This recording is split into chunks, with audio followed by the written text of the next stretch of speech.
Isla Hart stood before her mirror, barely recognizing the girl reflected there. Her fingers trembled as she smoothed down the hideous dress she had chosen for tonight. The fabric was a washed-out beige that did nothing for her complexion, the cut shapeless and outdated. It was the worst dress she owned, perhaps the worst dress in existence, and that was exactly why she wore it. Every unflattering detail was intentional. If I look unlovable, I can't be sold. I can't be noticed, she told herself. The mantra steadied her nerves as she pinned back a loose strand of her brown hair. In the mirror, her hazel eyes looked dull and resigned. Good, she thought. Better dull than desperate. Down the hall, her father's voice rang out sharply. Ayla, get down here. Our guest will arrive any minute. Ayla's stomach twisted at the command. She knew better than to keep Caleb Hart waiting. Gripping the skirt of her dress, she stepped into her low heels. Plain, scuffed things that didn't match the elegant image her father wanted, and headed for the door. As she reached the top of the grand staircase, her father's voice drifted up again, cold and firm. And for God's sake, smile, behave, don't embarrass me tonight. For a second, Ayla closed her eyes. Smile, behave. The words echoed in her head like a prison warden's orders. She forced a deep breath, plastering a practiced neutral expression on her face. Don't embarrass me. It was Caleb's golden rule. And tonight, of all nights, he was especially on edge. Ayla descended the marble steps, her hand sliding along the banister for support. Below, the foyer gleamed under the chandelier's light. Two of her father's suited security men stood by the door, awaiting the guest. She could see the tension even in their stiff postures. Her father stood by the door as well, straightening his cuffs. Caleb Hart was every bit the imposing businessman, tall and silver-haired, and his presence filling the space with an air of authority. When he looked up and saw Ayla coming down, his eyes narrowed at her attire. A flash of displeasure crossed his face, but he masked it just as quickly. He'd deal with her defiance later, she was sure. Before either of them could speak, the doorbell chimed. Ayla flinched, her heart leaping into her throat. This was it. The important friend had arrived. One of the security men opened the heavy oak door. Cool evening air swirled in as a figure stepped inside, flanked by two bodyguards of his own. Ayla tried to swallow her dread. Just be invisible, she prayed. Let him focus on father. Welcome, Caleb greeted the guest with a politician's smile. I'm so glad you could join us tonight. The man who entered inclined his head. Mr. Hart, he greeted evenly. His voice was deep, calm, yet there was something in it that made Ayla's spine prickle. He stepped fully into the light, and Ayla felt the blood drain from her face. The guest was not the paunchy older politician she'd been bracing for. He was tall, broad-shouldered, and unmistakably younger than her father's usual associates. A black tailored suit accentuated his strong frame, and when he removed a sleek overcoat, the ease of his movements exuded controlled power.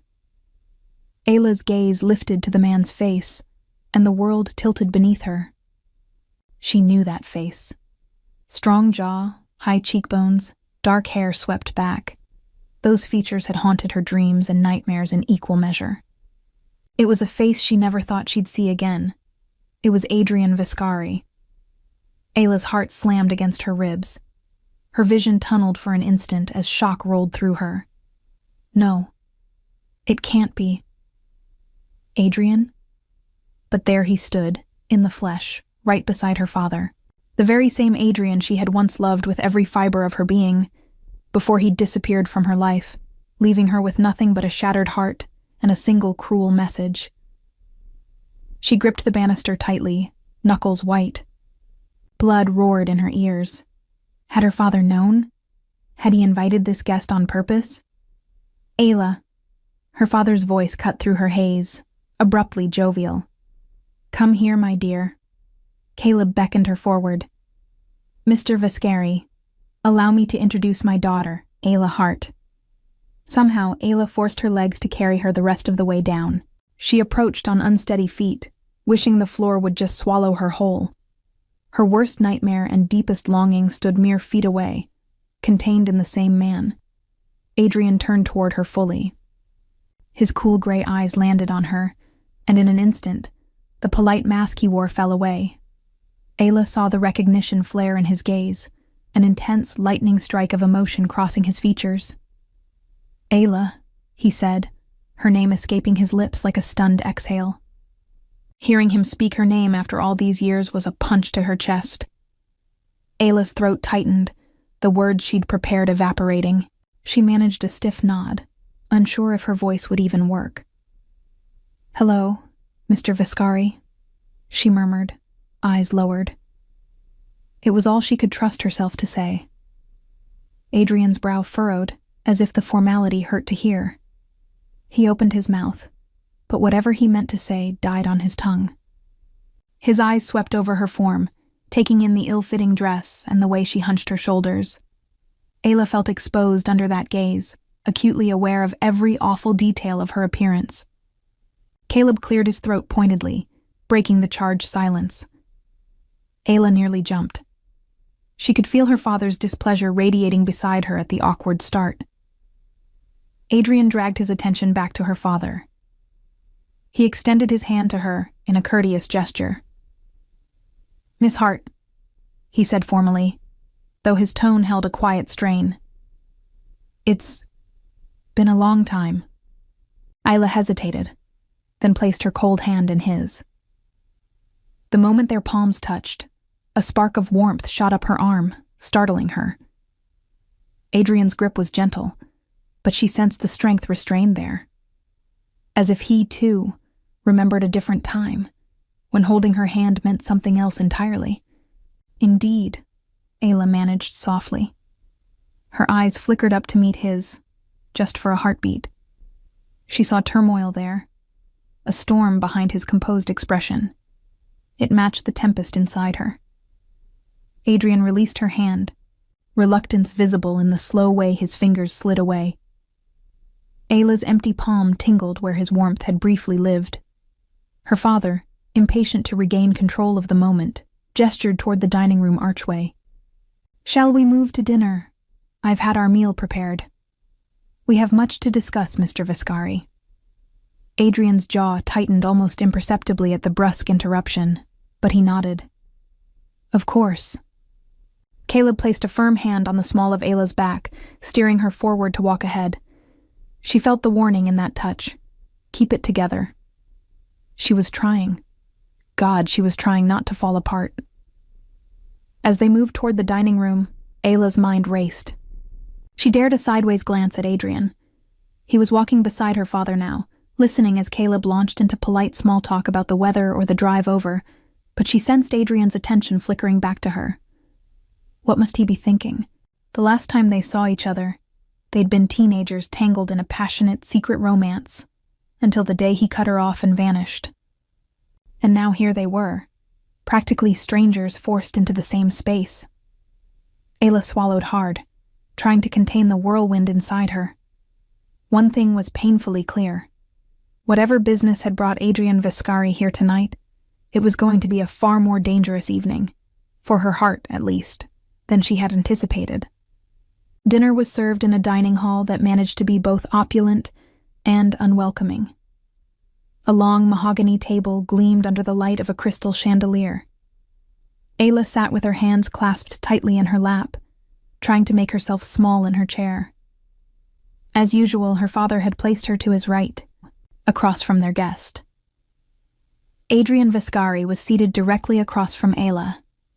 The candlelight cast shadows over his chiseled features, highlighting the intensity in his gray eyes each time he glanced her way. Ayla couldn't decide where to look. Meeting Adrian's gaze felt impossible, but staring at her plate made her feel even more exposed somehow. So she settled for focusing on the pattern of her fork on the fine china plate, listening to the low rumble of conversation between the two men. Caleb was in full charm mode, discussing economic forecasts and mutual acquaintances in the business world.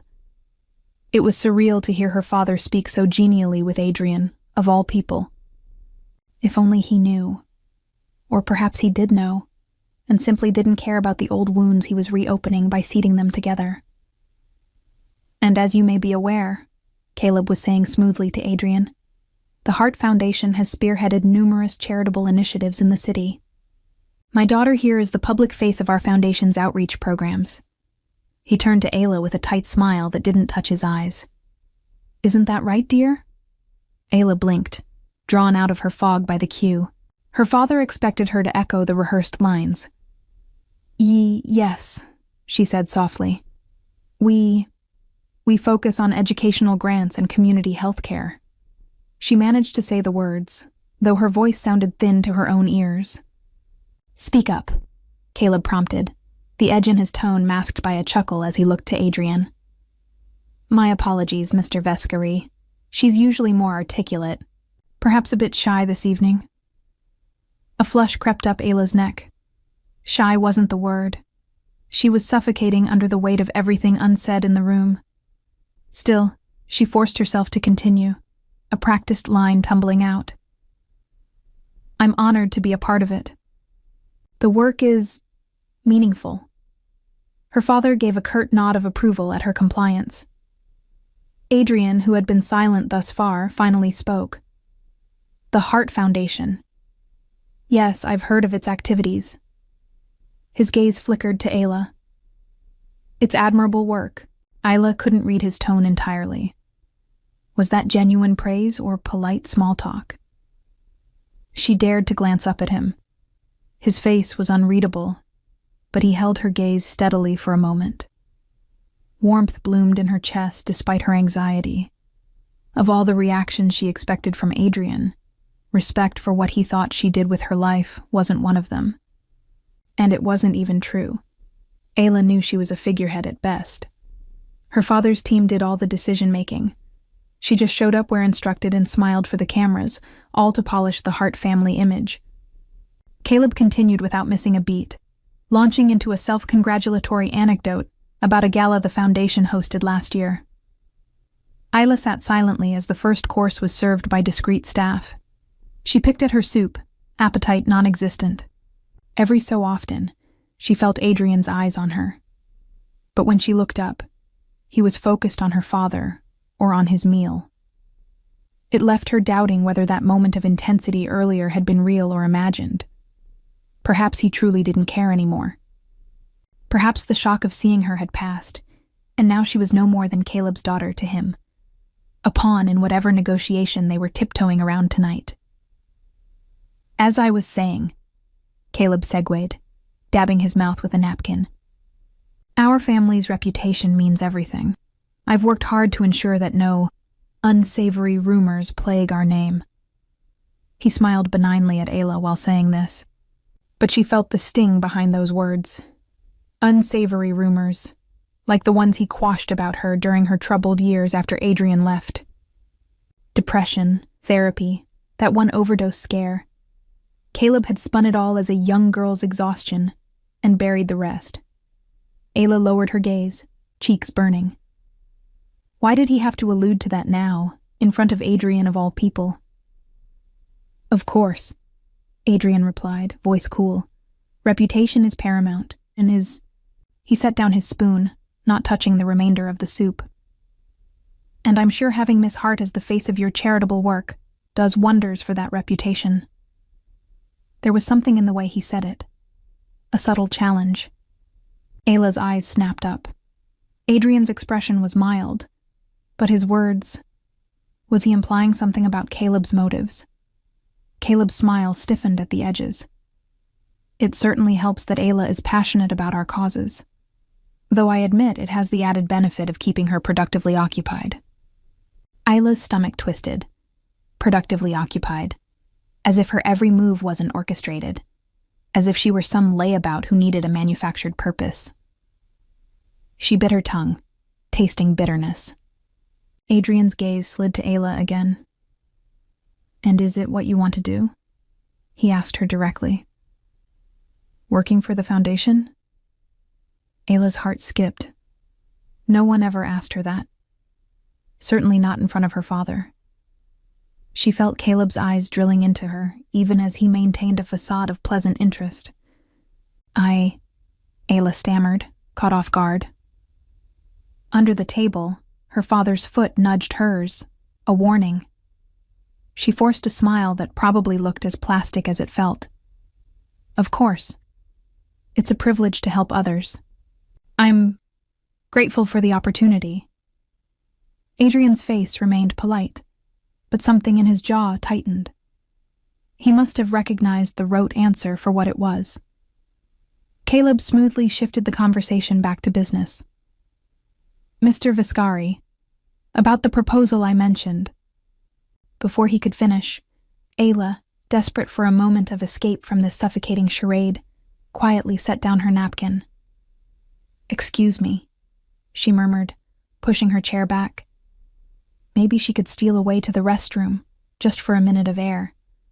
Her father's hand shot out and clamped over hers on the table before she could rise. The move was subtle to any outsider, appearing almost like a father gently staying his daughter.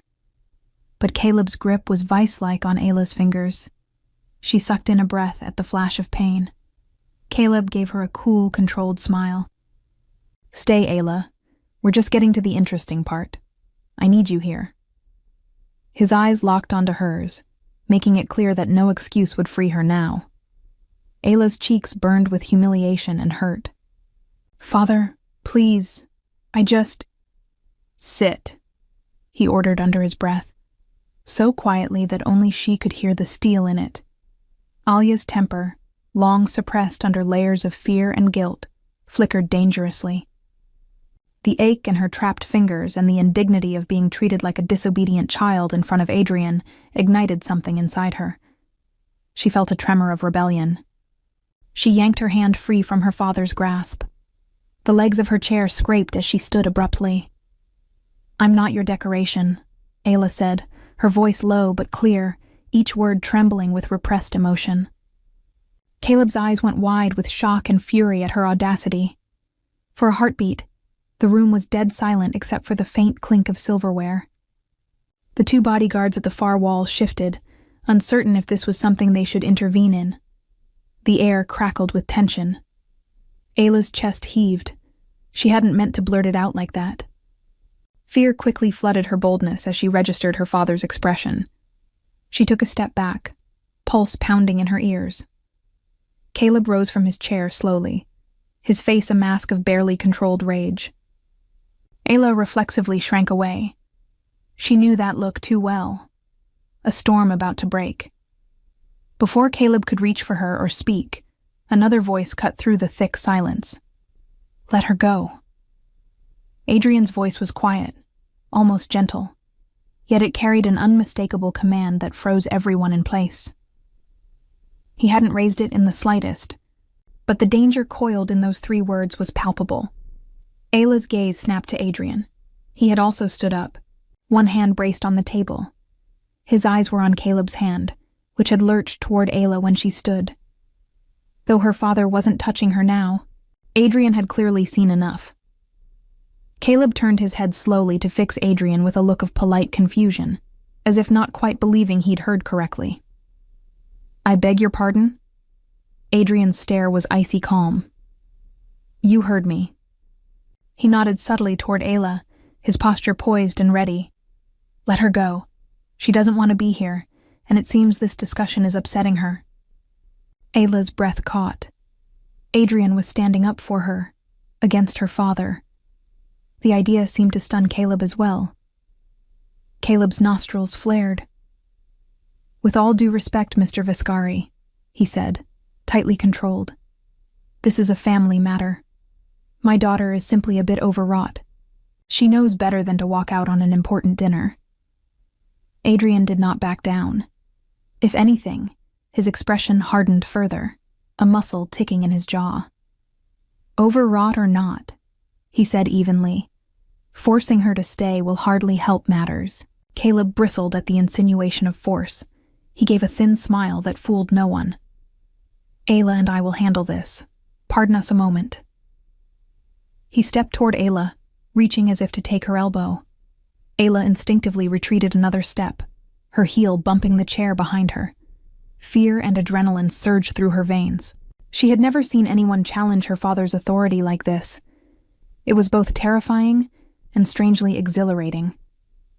Adrian moved, swift and silent. In a blink, he rounded the table to stand at Ayla's side, facing Caleb. He did not touch her. He kept a respectful inch of space, but his presence alone was a solid wall between her and her father. Ayla stared at him, eyes wide. The heat radiating from Adrian's body was a shock so close to her, in contrast to Caleb's cold fury.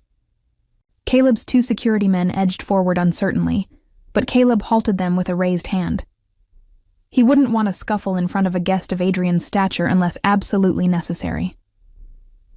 "Ayla," Caleb said in a dangerously calm tone, as if coaxing a skittish animal, "apologize to Mr. Viscari for this disruption and sit down."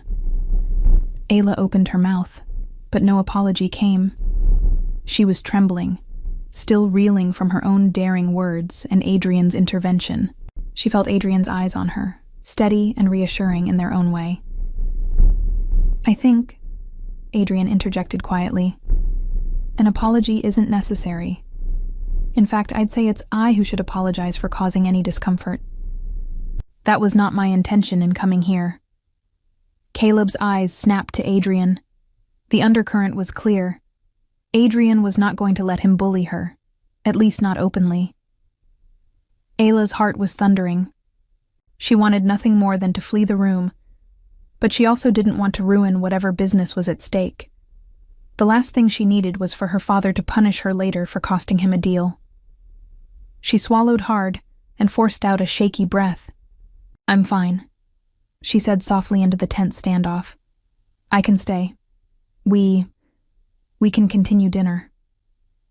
It was half a lie. She was far from fine. But backing down felt like the only way to diffuse this.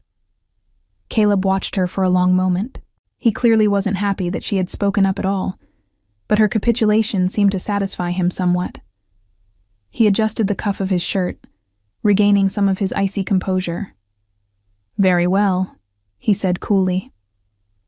Adrian didn't immediately move from her side. He looked down at Ayla, concern flickering in his gaze. "Are you sure?" he asked, so softly it was almost a whisper meant only for her. The genuine care in his tone almost unraveled her. Ayla managed a tiny nod. "I'm sure," she whispered back, though in truth she was anything but. Still, with Adrian watching her like that, she felt a little stronger. Finally, Adrian inclined his head and stepped back, allowing her a bit of space. He pulled out her chair for her with unexpected gentleness. Ayla sat, because refusing at this point would only prolong the scene. Adrian returned to his seat as well, moving with that same contained grace, but the atmosphere was forever changed. Caleb cleared his throat, a brittle sound. "Now where were we?" he said as he lowered himself into his chair. "Ah, yes, the proposal." He snapped his fingers at one of the hovering attendants. "Open the Merlot." Then, to Adrian, in a tone of forced normalcy, "A glass of wine, Mr. Vescari?" 1985. Bordeaux, a fine year. Ayla numbly allowed a servant to pour a splash of burgundy liquid into her own glass, even though she rarely drank. Anything to occupy her trembling hands. As the wine was poured and small courtesies exchanged, Ayla could feel her father pointedly ignoring her presence now, as if she were truly just part of the furniture. Fine by her. Her outburst had been small, but it was the first true defiance she'd shown in a long time. She should have been terrified of how he'd make her pay for it later, and she was. But a part of her secretly relished that she'd said it. "I'm not your decoration." She had asserted a shred of selfhood, however tiny. The meal resumed in uneasy silence for a few minutes. Caleb steered the conversation swiftly back to business, outlining some plan involving trade routes and partnerships that went over Ayla's head. She barely listened, too aware of the tension coiling tight in her shoulders and the glances Adrian kept casting her way. Finally, dessert arrived, though no one seemed to have an appetite. and Caleb signaled for the servants to leave the wine bottle and give them privacy. Once the staff had withdrawn, closing the doors behind them, her father folded his hands and smiled at Adrian. It was the shark-like smile he wore when about to strike a deal. "Mr. Viscari," he began, "I appreciate your patience this evening. I think now is a good time to discuss the real reason I invited you here." He pulled a slim leather folder from beside his place setting and set it on the table between them. Ayla eyed the folder, a sense of foreboding creeping up her spine. What new scheme was this? Caleb patted the folder. "This," he said, glancing at Ayla with a carefully bland expression, "is a proposed partnership contract between our family's enterprises and your organization. Mr. Viscari." Adrian's eyebrows lifted slightly. He didn't reach for the folder yet. "A partnership? I wasn't aware that was on the menu tonight." Her father chuckled. "I apologize for the secrecy. Delicate matters of business sometimes proceed more smoothly once personal rapport is established. Hence the dinner." Ayla had been holding her breath. The whole evening suddenly clicked into place. Her father wasn't trying to sell her to some perverted politician. He was trying to broker a partnership with Adrian Viscari's syndicate. And he'd used her presence as window dressing to make Caleb seem like a family man, a trustworthy friend, not a rival or a threat. The relief that she wasn't being promised as some bride or plaything was short-lived, drowned by the humiliation that she'd just been used as a pawn in another of Caleb's schemes.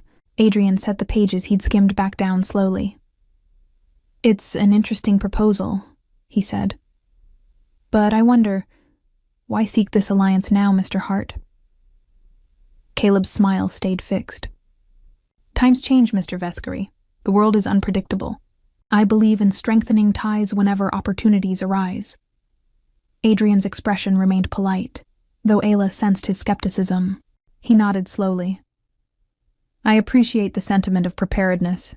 In principle, I'm not opposed to cooperation."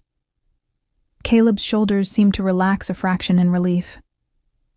"However," Adrian continued, placing the contract pages neatly back into the folder, "I'd like to review these terms in detail with my legal counsel before signing anything.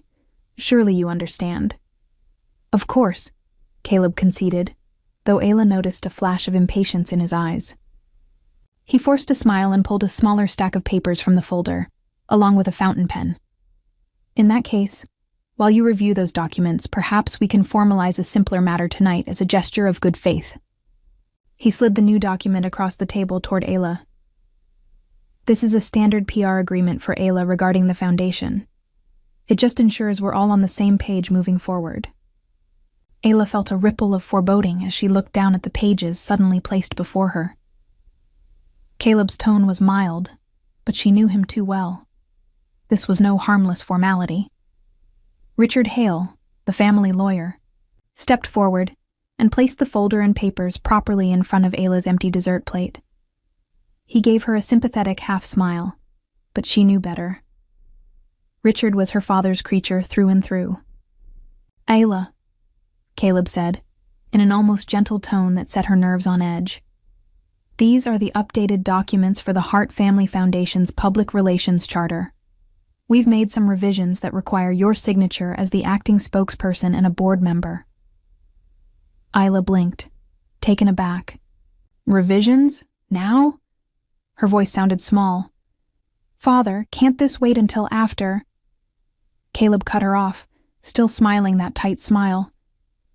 "It will only take a moment. Richard will show you where to sign." He tapped the top page and offered the fancy pen. Ayla's heart thumped erratically. This was unusual. Her father rarely involved her in paperwork unless absolutely necessary, and never spontaneously in front of a guest. Why the sudden urgency? She scanned the first lines, but the text swam in her anxious vision. Terms like representation, moral turpitude clause, and extended guardianship jumped out at her in a blur. Her mouth went dry. Extended guardianship? Her father cleared his throat. "Just formalities, dear. We discussed adjusting the foundation's structure for better oversight. Remember?" She certainly did not. That sounded like something she would remember. Isla looked up at Richard Hale for help. What is all this exactly? Richard gave a rehearsed explanation smoothly. Nothing to worry about. It's essentially renewing your commitment to act in the best interest of the Foundation and allowing your father to manage its activities on your behalf. Standard practice, given your busy schedule. Busy schedule? She nearly scoffed. He meant given your fragile state, though he wouldn't say it out loud. Ayla swallowed, feeling cornered. Her eyes darted to her father. Caleb watched her like a hawk, the patience in his expression wearing thin. Adrian's voice came quietly from across the table, startling both her and Richard. What happens if she doesn't sign? All eyes turned to Adrian. He sat back in his chair, arms crossed, gaze laser-focused on the documents in front of Ayla.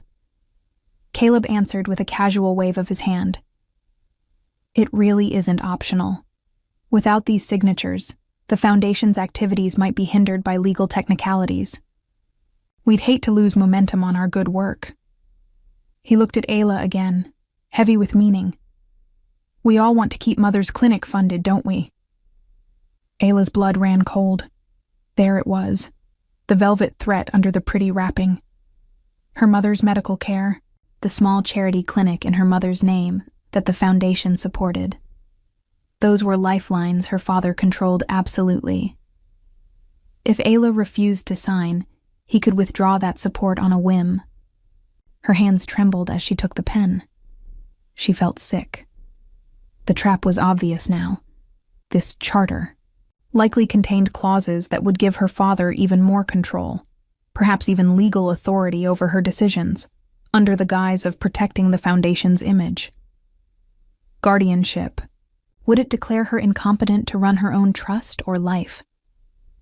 The thought made her dizzy. She glanced helplessly at Adrian. To her surprise, his face reflected open concern and simmering anger at the scene unfolding. He might not know all the details, but he clearly recognized coercion when he saw it. Ayla lowered her eyes to the document. Richard pointed to a line at the bottom of the page. One signature here, and initial the next page, he murmured. Her father said softly, Go on, Ayla. It's for the family. For your mother. Her vision blurred. Her mother, fragile and ailing in that care home, depended on the Heart Foundation's funds for the best treatment. If Caleb pulled the plug... Ayla clenched her teeth. She loathed that he could still do this to her, twist her arm with guilt and fear.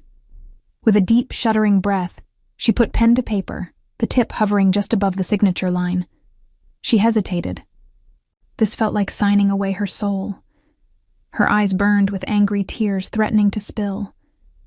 No, I have to do this. For Mom. Her hand began to move, pen touching the paper, when another hand appeared, gently pressing down on the document, blocking her from signing. Ayla looked up in astonishment. Adrian had risen from his seat and closed the distance without her even noticing. Now he stood beside her, one strong, long-fingered hand pinning the papers to the table. His touch was firm but careful, not crumpling the paper, simply holding it in place. The gold nib of the pen in Ayla's grip made a tiny black blot where it had been about to write, now arrested mid-stroke.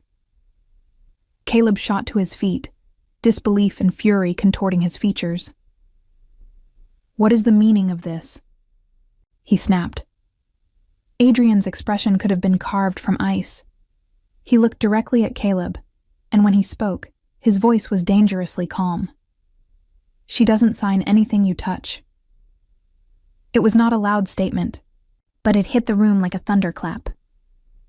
The security guard by the door stepped forward instinctively, and Richard Hale's eyes went wide as saucers.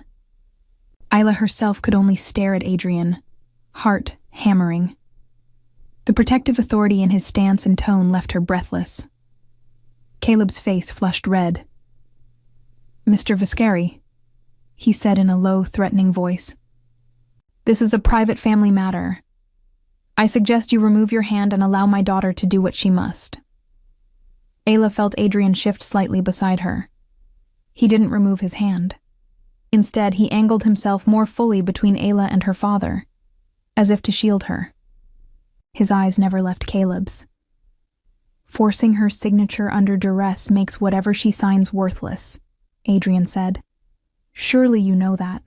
There's no need for all this pressure. Caleb's fists clenched at his sides. Ayla could see him struggling to maintain composure. There is no duress. Ayla is simply honoring her responsibilities. Aren't you, dear? His last words were a razor-edged prompt. Ayla opened her mouth, but Adrian spoke over her, voice hardening. It looks like duress from where I stand, and I won't allow it. For a moment, Ayla feared her father might actually lunge across the table at Adrian. She had never seen Caleb so enraged yet, so reined in. His eyes were cold as steel. You're jeopardizing a very promising alliance, Mr. Viscari, he warned. Perhaps you should consider how valuable my goodwill is before interfering in family affairs. Adrian's lip curved in something that was not a smile. An alliance based on harming your own flesh and blood. That's not a partnership I'm eager to join, Mr. Hart. A trembling silence fell. Ayla's heart was in her throat. Part of her thrilled at Adrian's words, but another part feared what retaliation they might provoke. Caleb's eyes flicked to Ayla, and the hatred in them at that moment was unmistakable. Ayla felt her blood go cold. She had never wanted to disgrace him in front of an outsider, but Adrian's intervention had done just that. Perhaps, Caleb said at length, each syllable biting. We all need to cool our heads. It's late. We can reconvene when tempers are settled. It was a retreat in thin disguise. Caleb carefully gathered the scattered papers, his movements stiff with anger.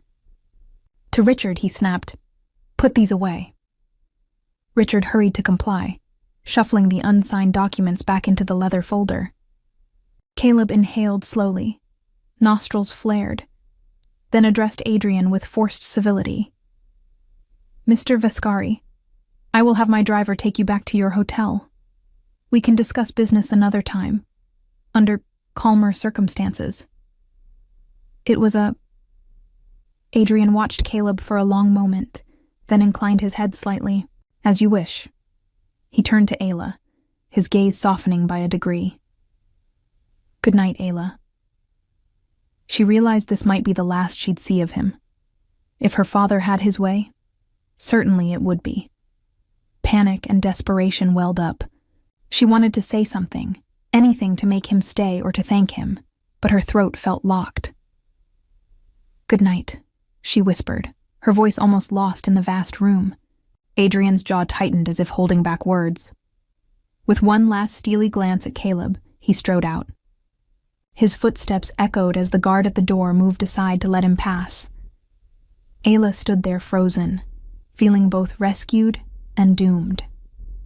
Because as soon as Adrian's figure disappeared through the doors, she knew she would pay dearly for what had just happened. The doors shut behind him, and an oppressive silence fell. Caleb glared at her, his voice deadly quiet. Do you have any idea what you've just done? He hissed. You ungrateful, stupid girl. I invited him here for your benefit as much as mine, and you make me look like a fool.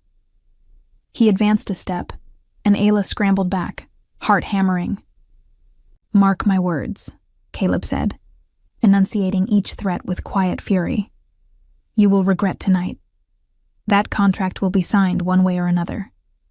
And as for Mr. Vescari, he nearly spat the name. If you harbor any foolish fantasies, erase them. Men like him don't save broken little girls out of love. He was just salvaging a business arrangement. Each cruel word cut Ayla to the bone, but she refused to crumble in front of him. Her silence only seemed to enrage Caleb further. His lips curled in disgust. Go to your room, he ordered through clenched teeth. I'll deal with you in the morning, and don't think of contacting your mother. Her care, he gave a chilling smile, depends entirely on my goodwill now. That final threat drained the blood from Ayla's face. A sob caught in her throat as she turned and fled, bolting out of the dining hall and up the staircase toward her room. Only once she was behind the safety of her locked bedroom door did Ayla collapse onto the floor, shaking with silent tears. Fear for her mother and for herself crept in like a cold tide. Yet amid the despair, one thing burned bright. Adrian had stood up to her father. Someone had finally fought for her. Clinging to that small spark of hope, Ayla forced herself to breathe. The night was dark, but she was not as alone as she'd once thought. Ayla sat curled on the rug by her bed, hugging her knees to her chest. The house had gone still and dark, but she couldn't stop shaking. After crying until her throat was raw, she had gone numb. Her bedroom door was locked. She'd heard the click when her father's security guard pulled it shut, effectively making her a prisoner for the night. Through the crack beneath the door, she could see the hall light and the shadow of feet stationed outside. There would be no slipping out. She flinched at every creak of the old house, heart in her throat, terrified Caleb might burst in to continue his tirade, or, worse, to carry out his threats. But the hours crept by, and no one came. Perhaps he meant what he said. He'd deal with her in the morning. That left her stranded in dread of what form that punishment would take. Ayla wiped her swollen eyes with the back of her hand. On her nightstand, her phone buzzed suddenly, startling her in the silent room. She had forgotten it was even there. Scrambling up, she snatched it, fearful the sound would alert the guard. The screen glowed with a text from an unknown number. "Are you okay?" Her breath caught. "Who?" Another text bubble appeared. "It's Adrian. Please answer." Ayla's hands trembled so badly she nearly dropped the phone. Adrian. How did he get her number? Probably from a business contact or her father's files. The real question was, why was he reaching out after what happened? She swallowed hard and typed with shaky fingers, I'm fine. It was a reflexive lie, and he probably knew it. Almost immediately, the phone buzzed again. "I know you're not. I'm outside. Let me help you." Outside? Ayla's heart thumped wildly. She crept to her window, carefully peeling back the curtain. Down below, beyond the manicured lawn and the iron gates at the perimeter, she spotted the faint outline of a black car idling just outside the property line. It was hard to see, but the headlights were off, and she could make out a lone figure leaning against the side of the car, looking up toward the house. Her pulse jumped. Adrian. What was he doing? If her father's men saw him... Her phone buzzed once more. "I can get you out. But it has to be now. Do you want to leave?" Ayla's mind raced. Leave? Now? The thought was intoxicating and terrifying all at once. If she left with Adrian, she'd be defying her father in the most irrevocable way yet. He would consider it a betrayal of the family. He might retaliate, cut off her mother's care or worse. But if she stayed, he would force that contract or lock her away or use her until there was nothing left. Through the thin curtain, Ayla allowed herself to look again at Adrian's dark silhouette by the car. He was risking being here. If Caleb caught wind of it, it could spark all-out war. But he'd come anyway, for her. Her phone glowed with another message. "I promise you'll be safe with me." "You don't deserve this, Ayla. Let me help." Tears pricked her eyes again. How could she trust him, really? He had once promised to be there for her, too, and then he vanished. Or so she'd thought. But tonight he had stood up for her, protected her in a way no one ever had.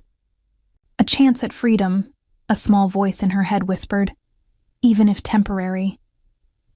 Before she could overthink it, Ayla typed back, "Yes, please." The reply was immediate. "Under your window in 2 minutes. Be ready." She jumped to her feet, adrenaline surging. Under her window? They were on the second floor.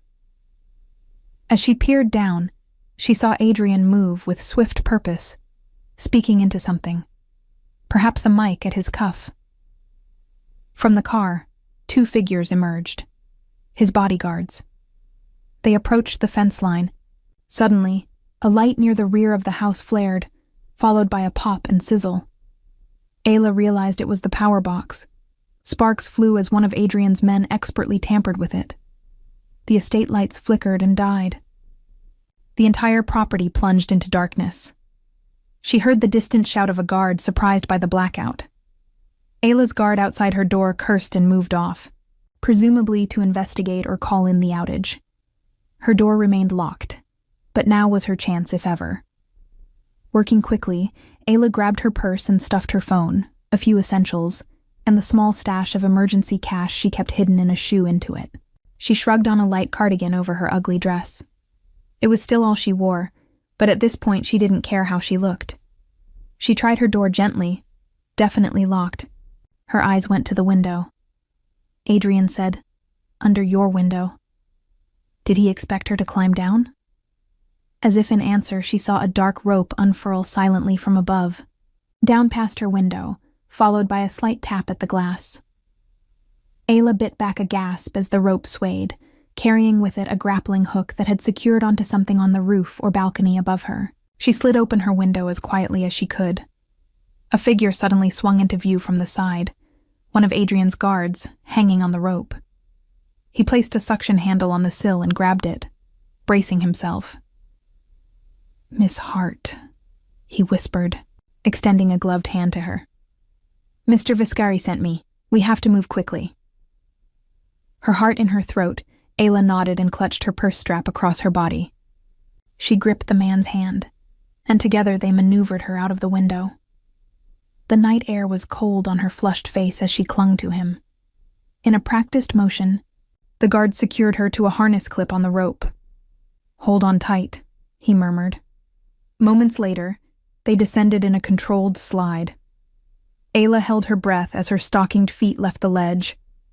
It was only a short drop, maybe 10 feet to a lower patio roof, but it felt like flying.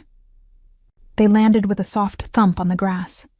Her knees wobbled as the guard unfastened the harness, steadying her gently. "This way," he urged, guiding her swiftly across the dark lawn. The house was in chaos behind them.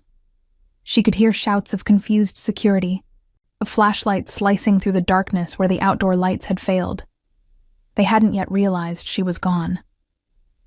Ahead, by the back gate that now stood ajar, courtesy of Adrian's other guard, she saw Adrian waiting for her. The faint moonlight outlined his tall frame.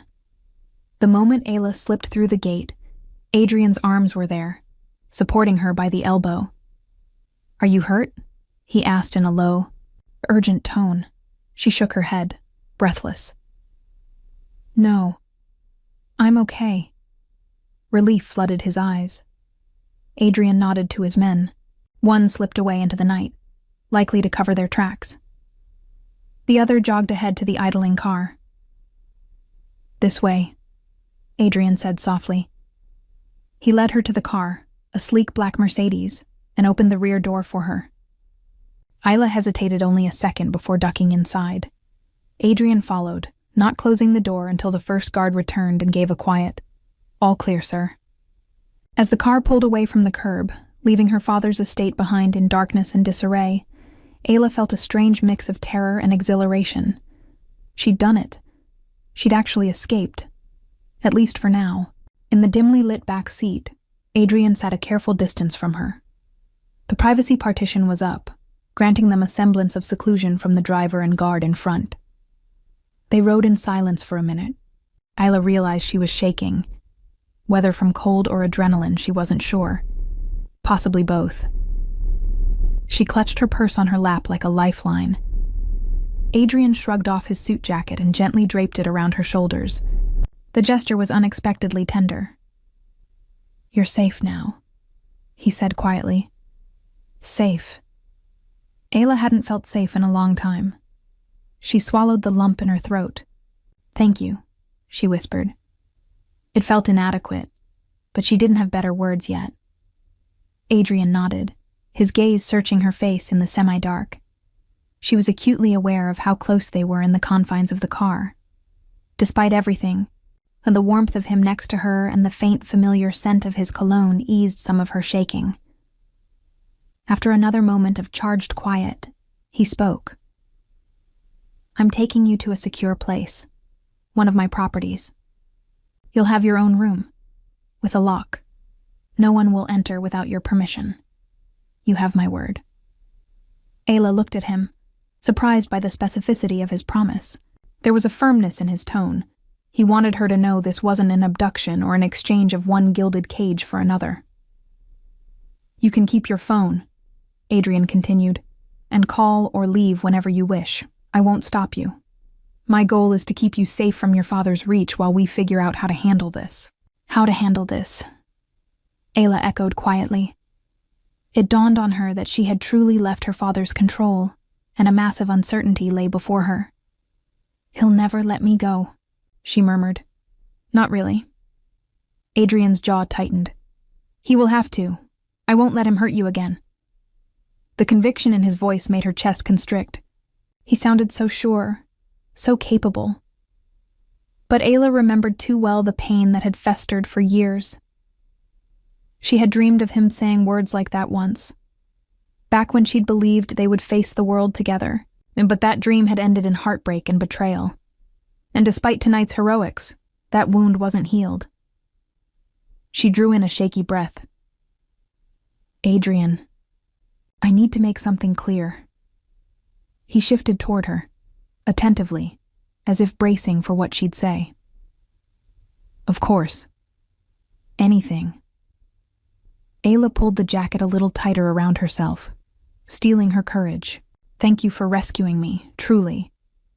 But don't mistake this." She gestured between them. "Don't mistake my decision to come with you for forgiveness." In the low light, she saw his eyes flicker with emotion. Hurt, perhaps, but she needed to set this boundary. "I haven't forgotten what happened. You broke me, Adrian. And I'm only here right now because I can't survive under my father anymore. And this is survival, not..." Her voice trembled. "Not some reunion." Her words hung in the air, harsh but honest. She needed that line drawn, for her own heart's sake. Adrian inclined his head, accepting her terms without argument. If her words wounded him, he masked it behind a solemn understanding. "Good," he said quietly. "I don't need your forgiveness tonight, Ayla." He paused, his gaze never leaving hers as the city lights streaked across his face through the window. "I just need you alive." They drove through the city until the streets grew quieter and the homes larger. Eventually, the car turned through a gated driveway and stopped in front of a modern, secluded house tucked behind high walls. It wasn't ostentatious like her father's mansion, but it exuded security and privacy. Ayla followed Adrian inside, staying a step behind. One of his men had gone ahead to turn on lights, illuminating a spacious living area with sleek furnishings. Despite her turmoil, Ayla couldn't help noting the contrast. Where her father's home was cold marble and antiques, this place felt warmer, more lived in, with soft lamps and dark wood floors. Adrian paused in the foyer and turned to her. "This is one of my safe houses," he explained gently. "Few people know of it. You can rest here as long as you need." She clutched the lapels of his jacket still around her shoulders, suddenly self-conscious. The adrenaline of the escape was ebbing, leaving exhaustion and awkwardness in its wake. "Thank you," she said again quietly. A middle-aged woman in a crisp blouse appeared from a side hallway, perhaps a housekeeper or staff member.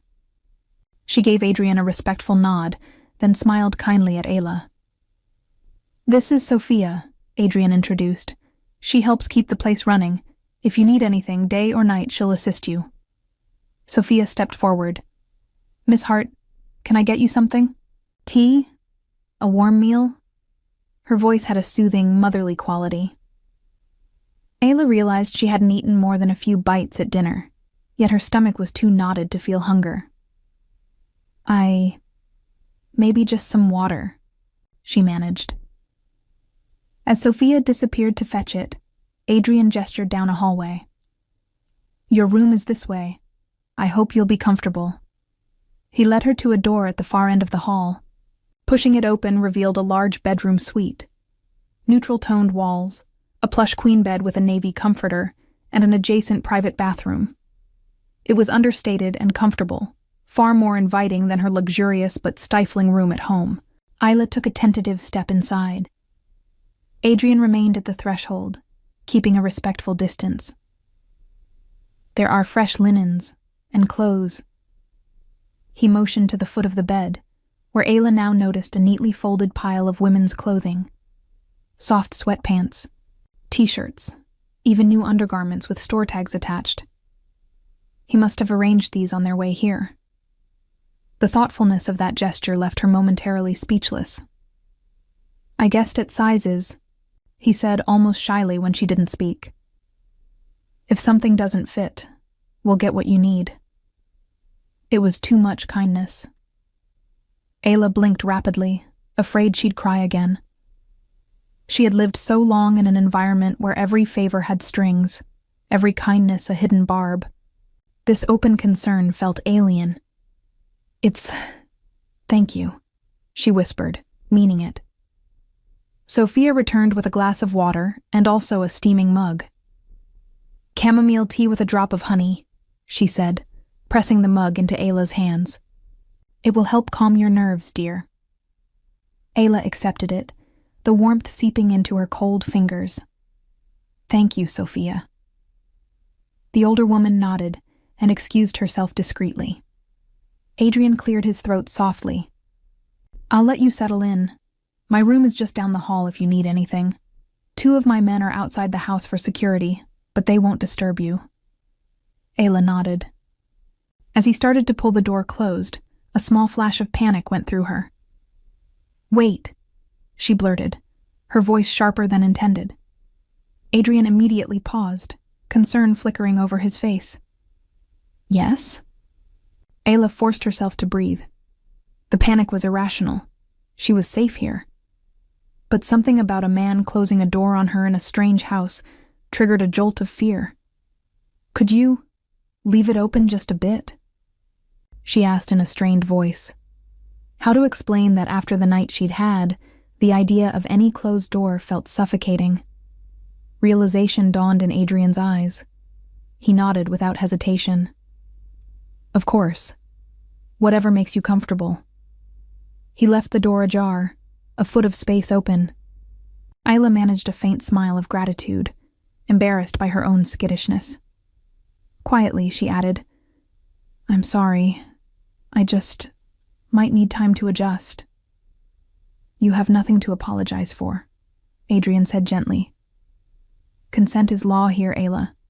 You say how you want things, and that's how they'll be. Always. Consent is law here. The words were like balm on a wound she hadn't fully realized was there. Ayla had grown so used to having no say in anything that being told her comfort was a priority felt almost unreal. Good night, he said softly. Try to get some rest. When he left, true to his word, he didn't fully shut the door. Isla stood in the quiet of the guest room, the distant muffled voices of Adrian and his men the only sounds in the house. She sipped the chamomile tea, letting its warmth travel through her. Slowly, her pounding heart began to steady. After a moment, she set the mug down and changed out of her wrinkled dress into the clean cotton t-shirt and drawstring sleep pants Adrian had provided. They fit well enough. The simple clothes felt like freedom. A far cry from the tight, formal attire her father always insisted on. In the bathroom, she splashed water on her face. The mirror reflected a pale, tired young woman with red-rimmed eyes. But beneath the exhaustion, there was something else there too. A spark of relief, maybe, or hope. Ayla barely recognized that feeling. Back in the bedroom, she found her purse on the bed where she'd dropped it. Her phone was inside. Hesitantly, she took it out and saw several missed calls from a blocked number, undoubtedly her father. A shiver went through her. Not tonight. She powered the phone off. As she set it aside, She noticed something on the nightstand that hadn't been there before. A manila file folder with her name written on it. Curious, Ayla sat on the bed and pulled it into her lap. Inside, she found a handful of papers and photographs. Frowning, she held them up to the soft lamplight. The first photo made her inhale sharply. It was of her, about 2 years ago, exiting a university building downtown. She remembered that day. It had been pouring rain, and she was hugging a textbook to her chest, hurrying to catch a bus. Why did Adrian have this? She shuffled through more pages. A hospital bill in her name from 3 years ago, when she'd spent a week in a clinic after an emotional breakdown. Something she thought her father had kept quiet. A newspaper clipping about the Heart Foundation's clinic opening. A security log from the assisted living center where her mother stayed. It dawned on her that these were all pieces of her life from the years after Adrian had gone. He had collected information about her. Her hands trembled as she picked up the last item, a printed screenshot of a text message exchange. Ayla leaned closer to read it. The top of the image showed a message sent from Adrian's old number, dated years back. It read, "I'll be there at midnight. Run away with me, Ayla. We can be free of all of this. Please." Ayla's heart started hammering. Adrian had sent that to her? At midnight? That night, all those years ago, when everything fell apart. She never saw this message. It never reached her phone. Below his message was a reply, ostensibly from her, sent an hour later. "You were a mistake. Stay away from me. Don't ever contact me again." Ayla's blood ran ice cold. She never wrote those words. She would never, ever have said that to Adrian. A mistake? The love of her life? A mistake? Her vision blurred as she realized what this meant. Her father. He must have intercepted Adrian's plea and crafted this cruel reply to drive him away. Ayla could practically see Caleb's hand in the formal, emotionless wording.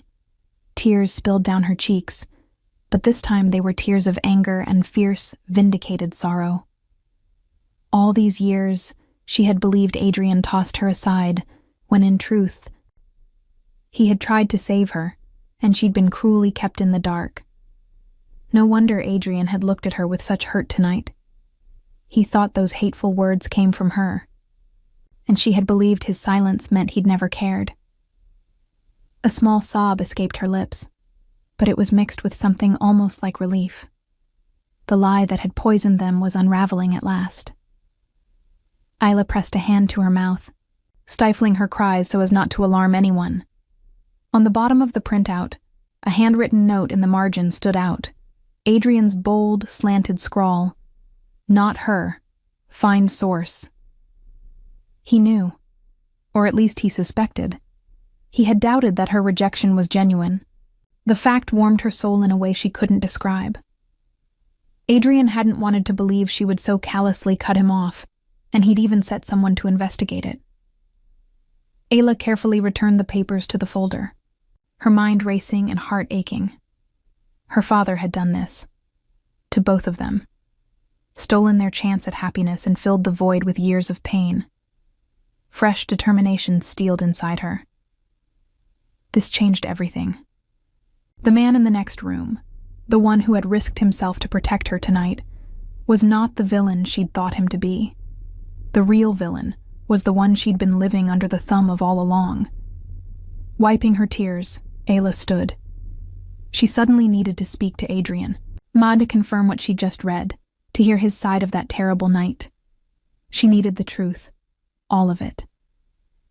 Clutching the file to her chest, Ayla stepped into the hallway. The soft murmur of a television came from a room down the hall, likely Adrian's, where he might still be awake. She approached slowly, heart in her throat.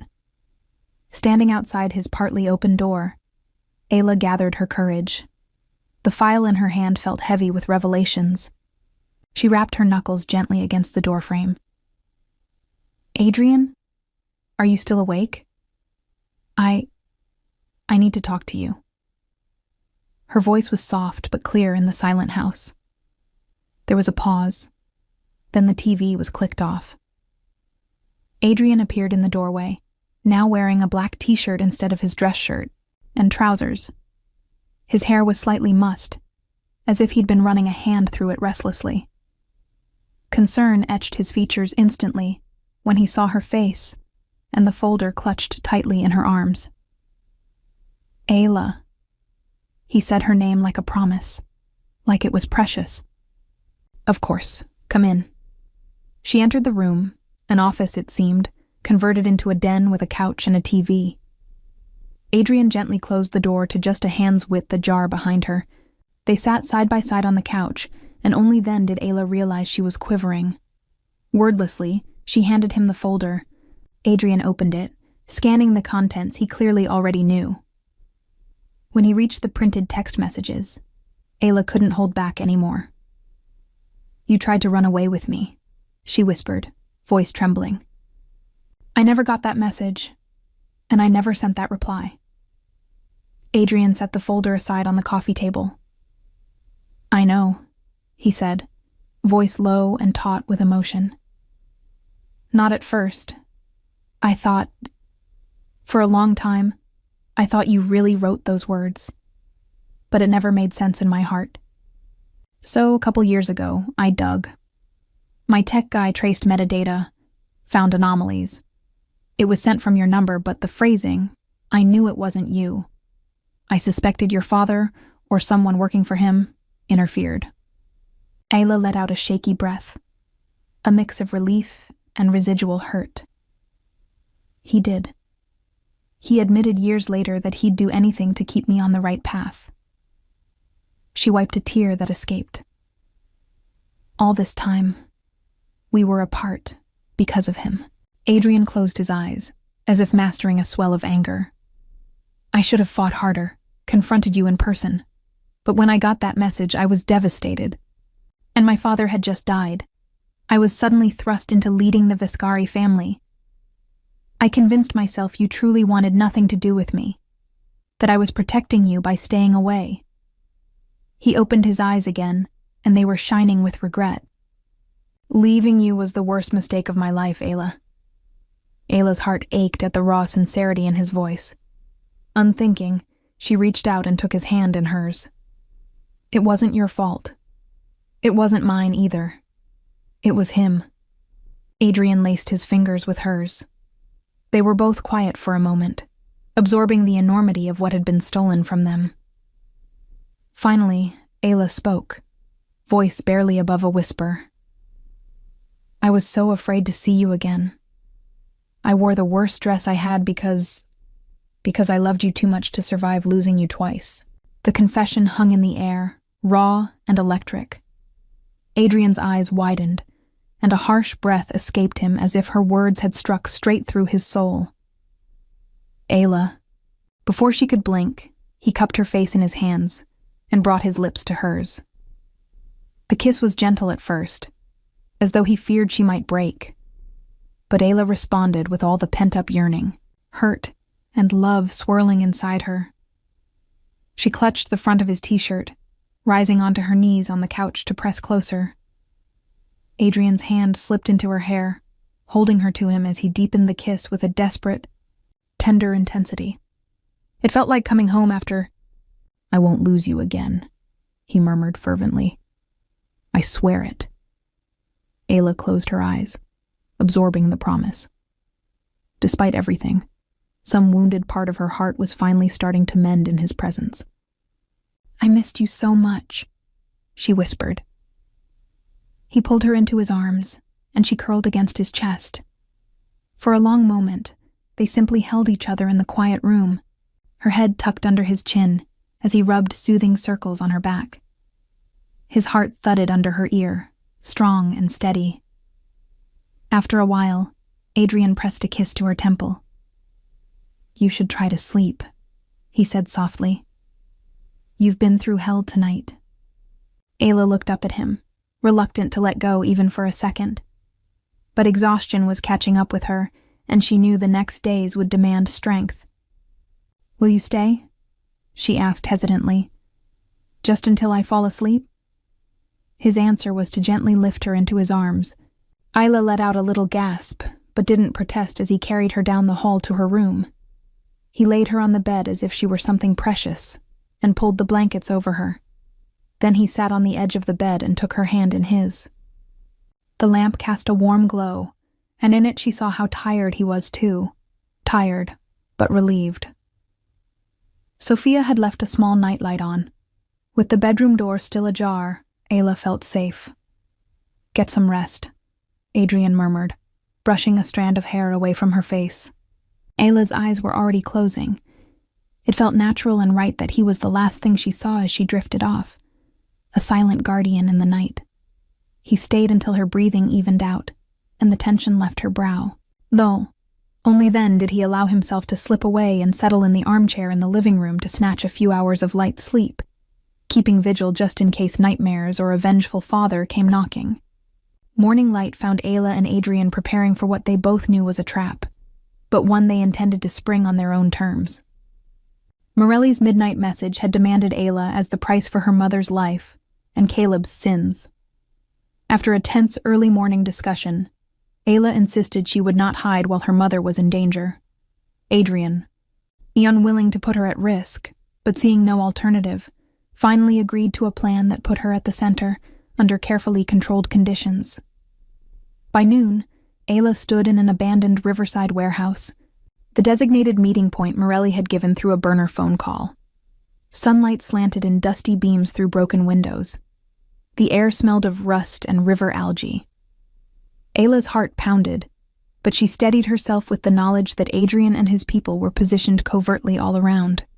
A tiny earpiece kept her in contact, and a slim push-button alarm rested in her palm, ready to signal them if needed.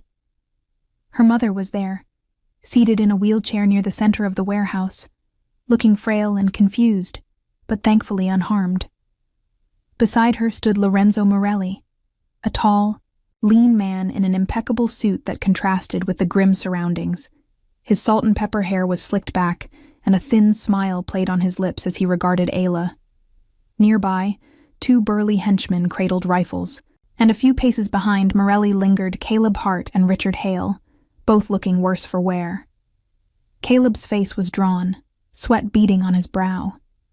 Richard hovered nervously, a bruise darkening his temple, likely from rough handling by Morelli's thugs after the failed gala attack. "Ayla," Caleb breathed when he saw her, relief and dread mingling in his eyes. He looked utterly desperate. He'd been frantic enough to let Morelli use her mother as bait. The sight sickened Ayla, but she kept her focus. "Dad," she replied coldly, then acknowledged Richard with an equally frigid glance. "Mr. Hale." Richard avoided her eyes entirely, shame flickering across his face before he looked down. Morelli stepped forward, one hand resting almost casually on the handle of Ayla's mother's wheelchair. Her mother looked up at him with frightened, confused eyes, then over at Ayla. "Ayla, what's happening?" Her mother quavered, her voice thin. "It's okay, Mom," Ayla called gently, forcing calm into her tone, even as rage and fear warred within her. "I'm here, and so am I," Morelli interjected, voice oily with satisfaction. "What a touching family reunion. Almost." He nodded to one of his men, who promptly rolled Ayla's mother further back, out of immediate reach. Ayla's blood ran cold seeing her mother wheeled away, but she kept her voice steady. "You have me here, Morelli," she said. "Let my mother go, and I'll do whatever you want." Morelli tutted lightly, strolling a few steps closer to Ayla while maintaining a safe distance. "What I want, my dear, is very simple. I want what I've always wanted. Leverage. Control." His gaze flicked toward Caleb.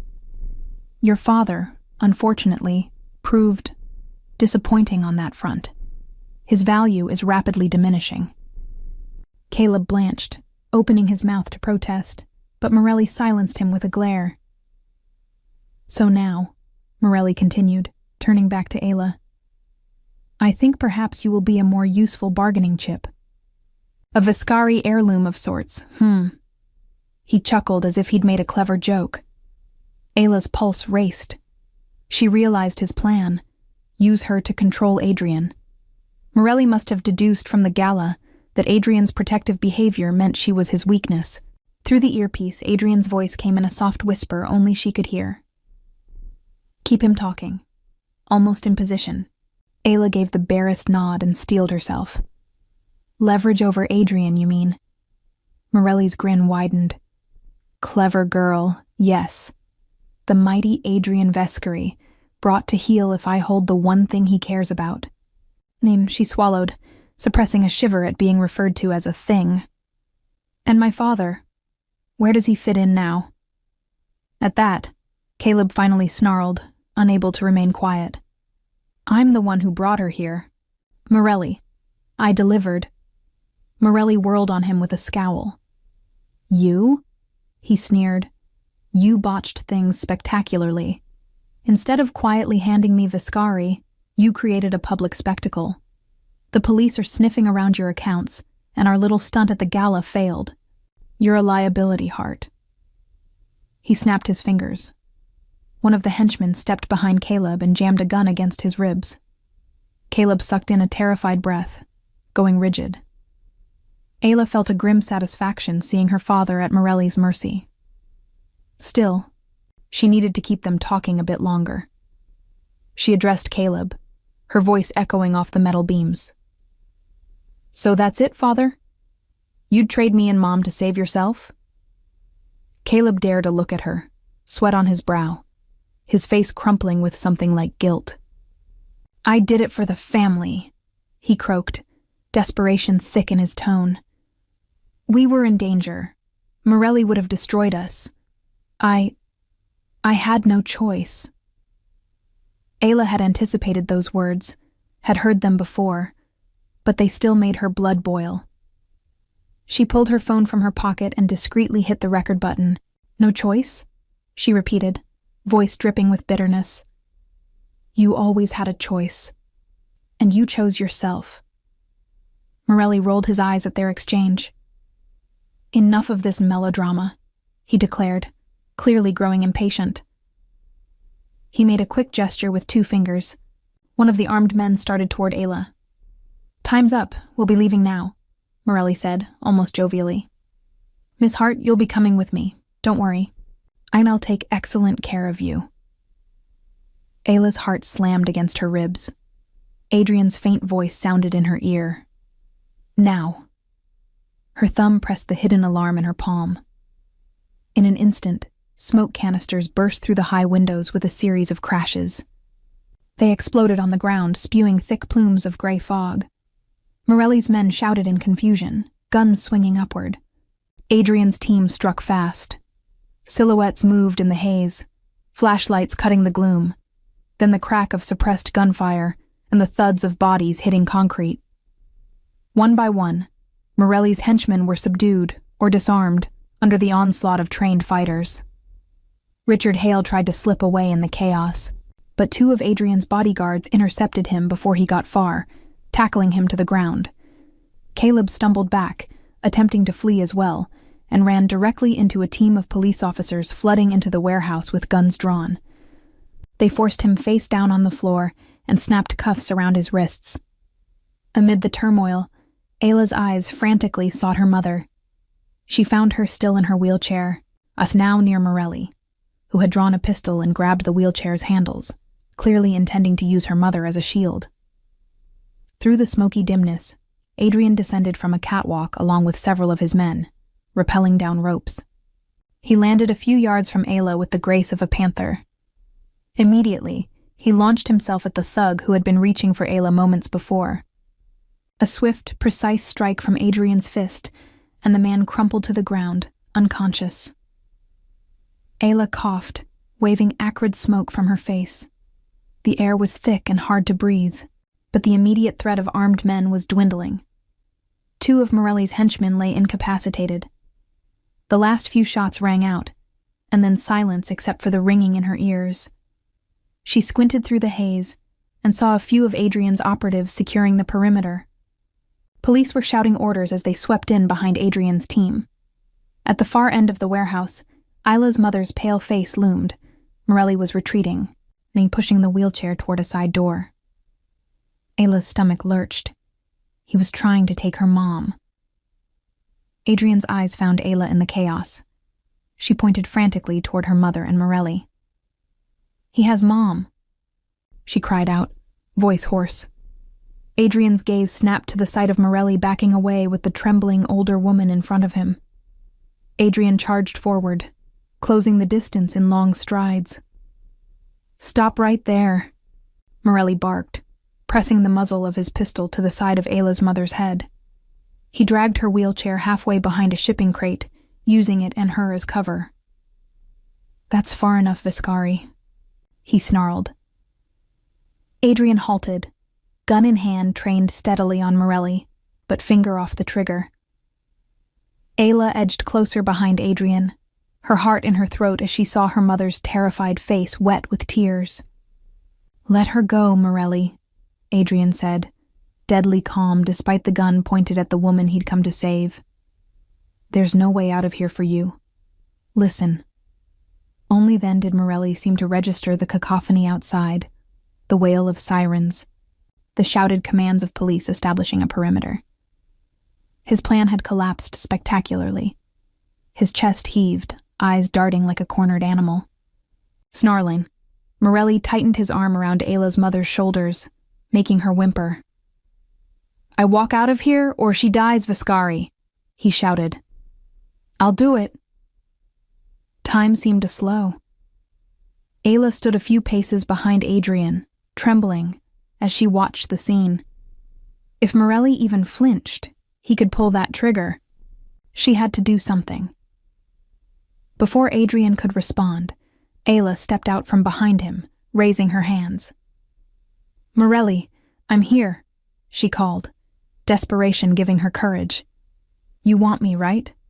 Let my mother go and I'll come with you. No fight."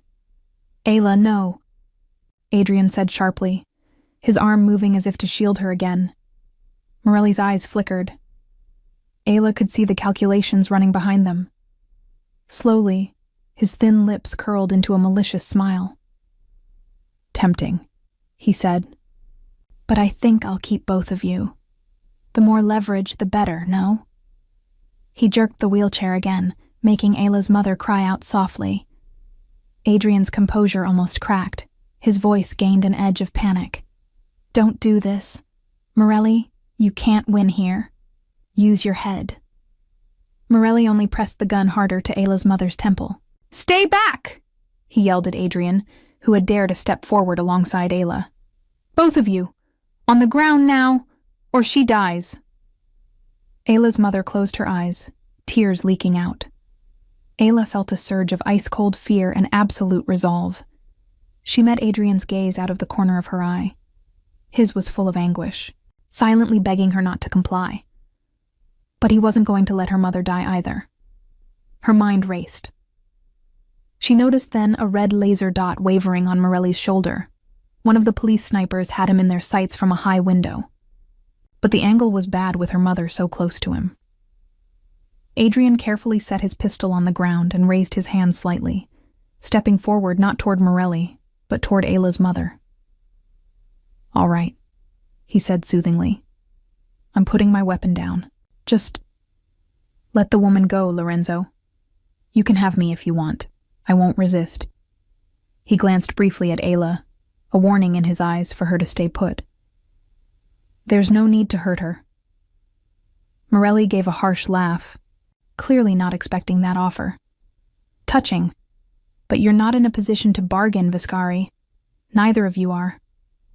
Ayla inched forward, trying not to draw Morelli's immediate ire. Behind him, through gaps in the warehouse walls, she could see tactical teams in dark gear fanning out, taking positions. The police were ready to end this. Morelli must have sensed it too. His face twisted with rage and desperation. "I'm walking out of here," he hissed.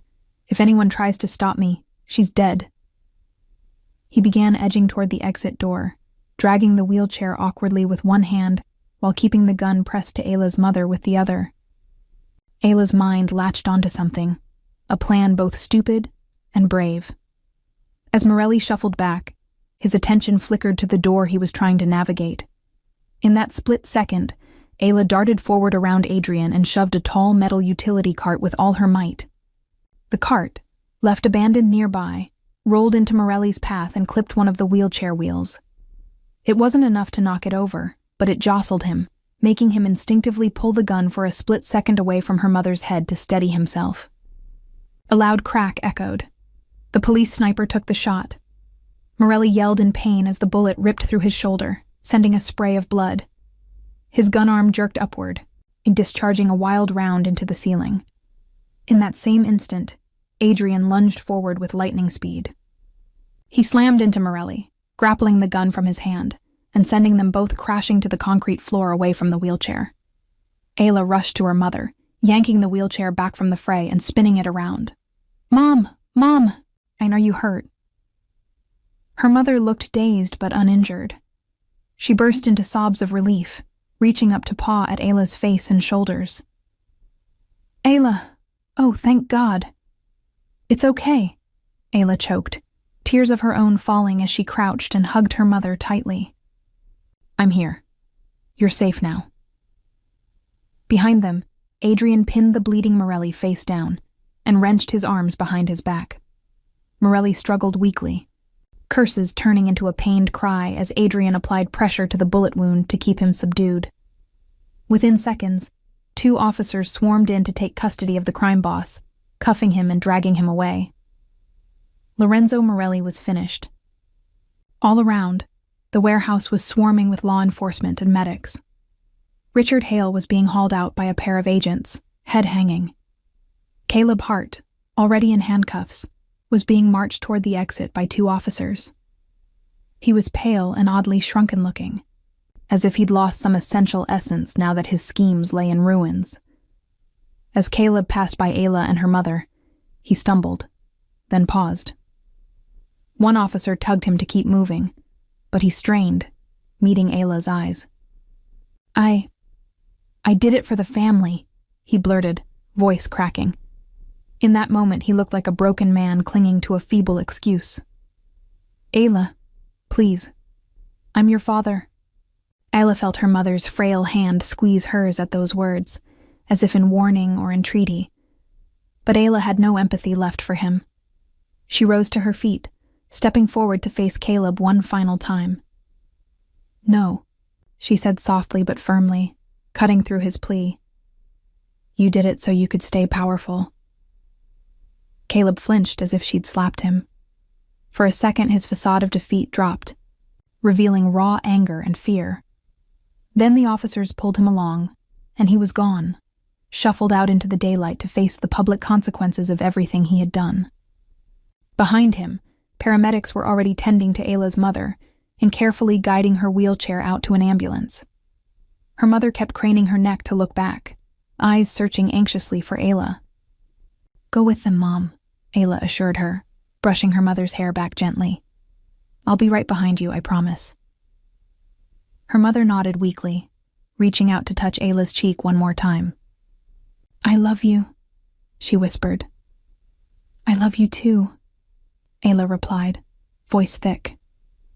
She kissed her mother's forehead before the paramedics wheeled her away toward safety. As soon as her mother was out of earshot, Ayla let out a shuddering breath. All the fear and tension of the confrontation began shaking loose in her bones. Adrian reached her in time to see her sway on her feet. He pulled her into his arms without a word. Ayla sank against him, letting his warmth and solidity ground her. For a long moment, they stood amid the remnants of chaos, broken glass, swirling dust, the distant chatter of officials, and all Ayla could think was, "We survived." She realized she was murmuring thanks over and over into Adrian's chest, fingers clutching his jacket. He gently stroked her hair, murmuring soothing words. When she finally drew back, Adrian kept his hands on her shoulders, scanning her as if to assure himself she was truly unharmed. His gaze lingered on a small bruise on her cheek, a remnant of being manhandled by one of Morelli's goons. The tenderness and worry in his eyes made her heart swell. "It's nothing," she whispered, covering his hand with hers. "I'm okay, Adrian." He exhaled a breath he seemed to have been holding for hours. "I was so afraid for you," he admitted. "But you were incredible. Brave and—" His voice caught and he pulled her into another fierce hug. "And you're safe. That's what matters." Ayla held him just as tightly.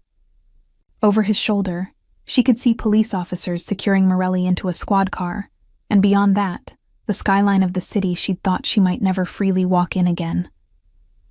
Freedom. She closed her eyes and just breathed, allowing herself a moment to feel it. Soon, questions would need answering, statements given. But not just yet. Adrian eased back to look at her. With a gentle touch, he tilted her chin up. "Now that you're free," he began quietly. There was an uncharacteristic uncertainty in his expression, as if he were afraid to ask the next part. "Now that you're free, do you still want me?" The intensity of his question, the vulnerability in it, took Ayla's breath away. All the barriers between them had been broken, all the lies exposed. She realized that for the first time, they stood on truly equal ground. No contracts, no secrets, no parents pulling strings. Tears of a different kind filled her eyes as she gave him a tremulous smile. Ayla placed her palms on either side of his face, feeling the slight roughness of stubble and the warmth of the man beneath. "Yes," she said, her voice clear in the echoing space. "Yes, Adrian. I want you. I always have." Relief and joy flickered across his face before he leaned down and kissed her. This kiss was soft and full of promise amidst the ruin and rubble. Ayla kissed him back with everything in her heart, heedless of the few onlookers. Let them see. She no longer had to hide the way she felt. They broke apart when a detective approached, clearing his throat politely. "Miss Hart, Mr. Viscari, we have a few questions, if you're up to it." Adrian kept an arm protectively around Ayla's waist as they nodded and followed the detective out of the warehouse. The midday sun was blinding after the dim interior, but it felt like stepping into a new life. Caleb was being loaded into a police van in handcuffs, cameras flashing from gathered press behind the barricades. Ayla watched dispassionately as her father hunched, trying to hide his face. There would be no hiding from this. His shame was on full display, and oddly she felt nothing. No triumph, no sadness. Perhaps that would come later. Right now, all she felt was release. Adrian noticed her looking and gently guided her face away, shielding her from the frenzy with his body. "You don't have to watch that." "It's all right," she said, meeting his eyes. "It needed to happen." He studied her for a moment, then brushed a kiss to her forehead. "You're incredible," he murmured. Ayla managed a tired smile. "I had a pretty good savior." They answered the detective's questions as succinctly as possible, both of them aware of the whirring cameras trying to capture any morsel. Ayla's recorded evidence on her phone, combined with Richard's likely testimony and all of Adrian's compiled proof, meant her father's fate was sealed. The detective confirmed as much with a respectful nod. "Thank you, Miss Hart. And I have to say, what you and Mr. Viscari did, it took guts. We'll take it from here." Once they were free to go, Adrian led Ayla past the barricades where reporters shouted her name. He kept her shielded, a supportive arm around her as they made their way to an unmarked car waiting at the curb. His own, not a police vehicle. One of his lieutenants was at the wheel, and he nodded as they got into the back. As the car pulled away from the chaos, Ayla let out a long breath. Adrian took her hand and raised it to his lips. "It's over," he said softly. "It's over," she agreed, squeezing his fingers. And it was. Her father's power over her, over all of them, was broken. The nightmare was finally ending. 2 weeks later, Ayla stood in the sunshine outside the county courthouse, feeling the warmth on her face as if for the first time. The sky was a brilliant, cloudless blue, the kind of day that hinted at new beginnings. In the time since that fateful day at the warehouse, life had transformed. Caleb Hart sat in jail awaiting a slate of charges ranging from fraud and embezzlement to conspiracy and attempted kidnapping. With Richard Hale's extensive cooperation, trading testimony for leniency, prosecutors were confident Caleb would not see freedom again for a very long time, if ever.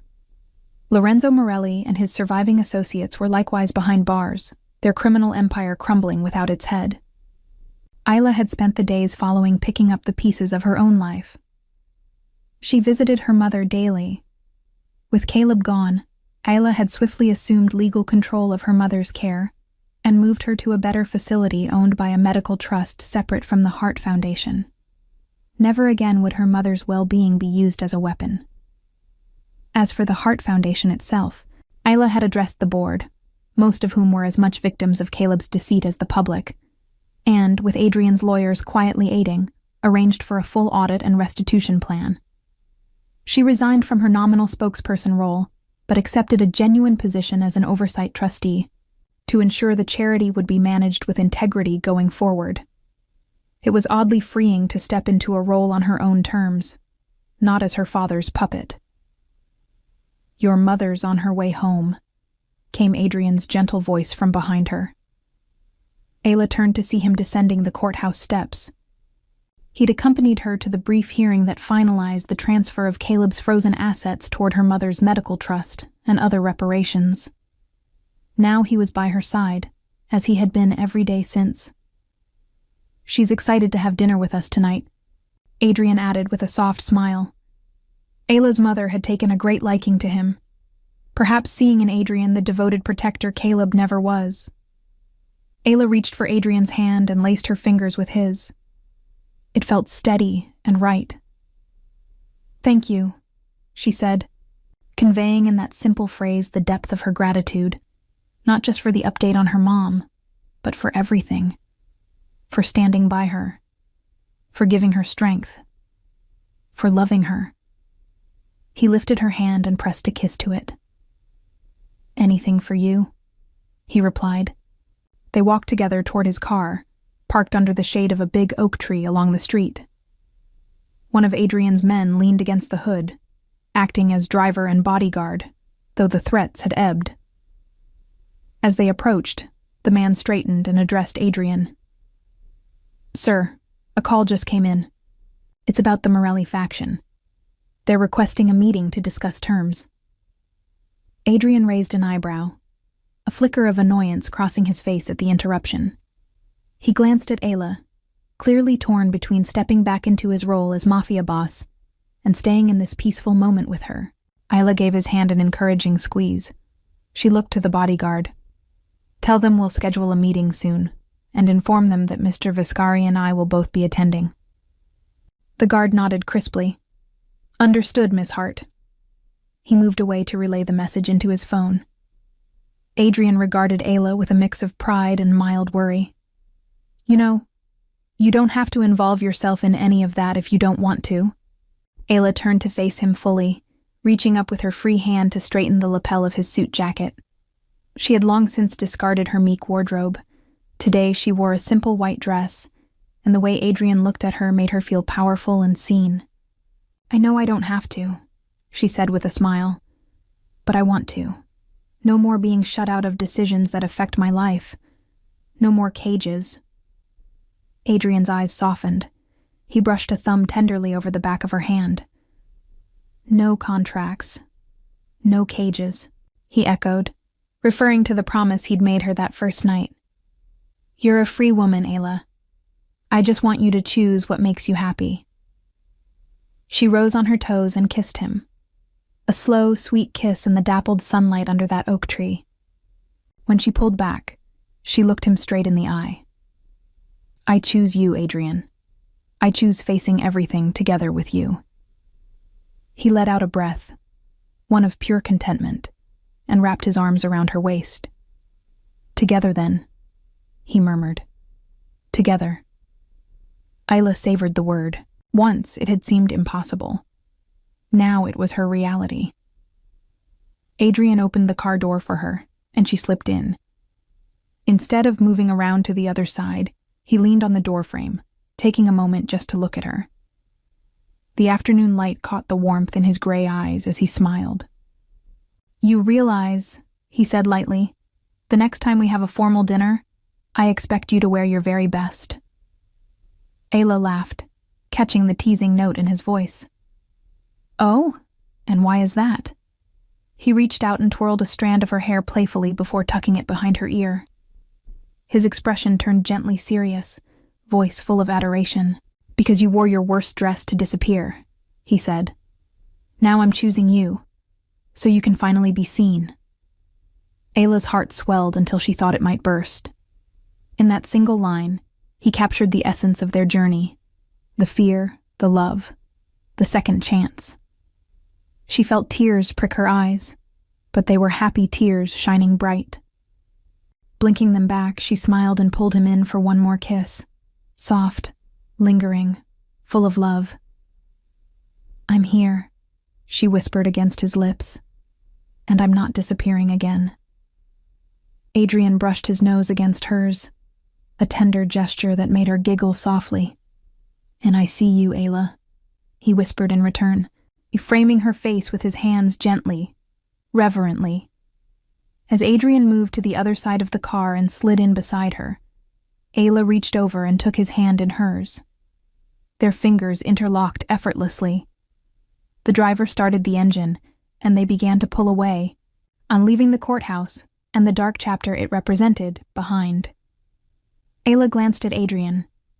He turned to meet her gaze, and in his eyes she saw not the calm, controlled mask of a Mafia boss, but the man she loved, the one who had fought for her, risked everything for her, and given her the freedom to be herself. She squeezed his hand. "Whatever comes next," she said softly, "we face it together." A slow grin spread across Adrian's face. He lifted their joined hands and pressed a kiss to the back of hers. "Together?" he agreed. And as the car merged into the bright afternoon traffic, Ayla leaned her head on Adrian's shoulder, ready to embrace whatever the future held, secure in the knowledge that she was loved, she was free, and she would never be invisible again. Together, they would face every challenge, every joy, side by side.